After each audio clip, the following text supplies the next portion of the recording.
وقاتلوا في سبيل الله واعلموا أن الله سميع عليم.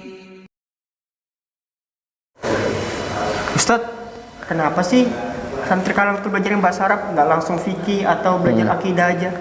Seberapa penting sih Ustadz bahasa Arab itu? Jadi kayak gini, kita ketika ingin mempelajari akidah, ya fikih ataupun hadis, itu harus punya dasar dan kunci. Ibarat kita masuk rumah itu harus ada kuncinya.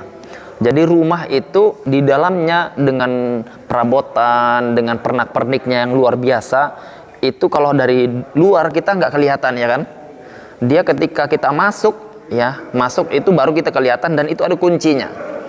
Orang yang dia tidak mempelajari bahasa Arab, ibarat dia punya istana, di dalamnya perhiasannya, pernak-perniknya yang luar biasa, tapi dia tidak punya kunci. Jadi dia tidak bisa masuk.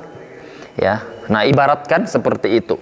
Jadi kalau kita punya kunci, kita bisa menikmati, Masya Allah, pemandangan di dalam ternyata luar biasa dibandingkan yang di luar. Orang yang dia mempelajari bahasa Arab, dia akan bisa merasakan bagaimana nikmatnya, istimewanya perbendaharaan harta karun yang dalam, yang sangat besar, mewah di dalam Al-Quranul Karim dan hadis-hadis Nabi Sallallahu Alaihi Wasallam.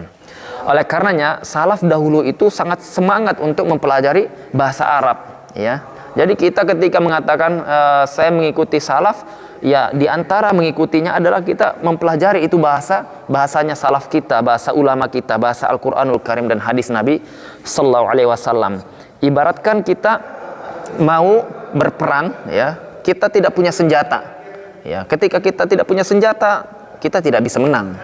Maka senjatanya apa? Untuk memahami ini tadi syubhat-syubhat atau kerancuan dalam beragama, itu kunci senjatanya adalah kita belajar bahasa Arab, ya. Itu diantara kelebihan orang yang punya bahasa Arab dan paham.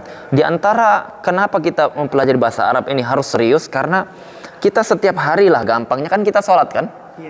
Nah, ketika kita sholat, bacaan kita bahasa apa? Bahasa Arab. Nah, bahasa Arab. Ketika kita ingin menghadap Rabb kita itu kan sebenarnya kita sedang berdoa dan kita sedang interaksi, tapi dengan bahasa Arab. Bayangkan kita interaksi dengan bahasa yang kita tidak pahami. Kira-kira nyambung nggak? Tidak nyambung. Oleh karenanya itulah pentingnya kenapa kita itu harus mempelajari bahasa Arab. Minimalnya kita niatkan agar kita itu bisa berinteraksi, kita benar-benar bisa berdoa dengan Allah dengan sesuatu yang kita fahami. Zikir, doa-doa, pujian-pujian yang kita baca itu kita pahami, sehingga kita renungkan, kita resapi, dan akhirnya kita bisa masuk ke hati kita, dan itulah akan menjadi sholat yang berkualitas. Dengannya kita akan nanti merasakan bagaimana ternyata nikmat Al-Quran ketika kita faham, dan doa-doa dan zikir-zikir kita paham. Itu minimalnya. Selebihnya itu nanti hadiah yang Allah berikan, kita bisa paham dari penjelasan-penjelasan ulama di kitab mereka yang berbahasa Arab. Mungkin itu yang bisa kami sampaikan, sedikit motivasi untuk belajar bahasa Arab. Itu minimalnya kita itu prioritaskan bahasa Al-Quran yang itu merupakan risalah Allah agar kita bisa fahami. Selama ini kita belajar bahasa Inggris, bahkan belajar bahasa Korea, kita paham bahasa manusia, tetapi kita tidak mau memahami bahasa pencipta kita. Ini sangat-sangat rugi, ya, merugi sekali.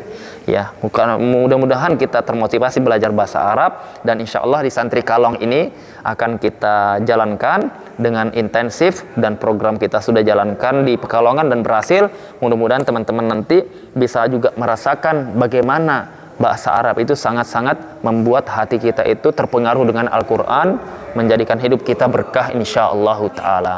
Assalamualaikum warahmatullahi wabarakatuh.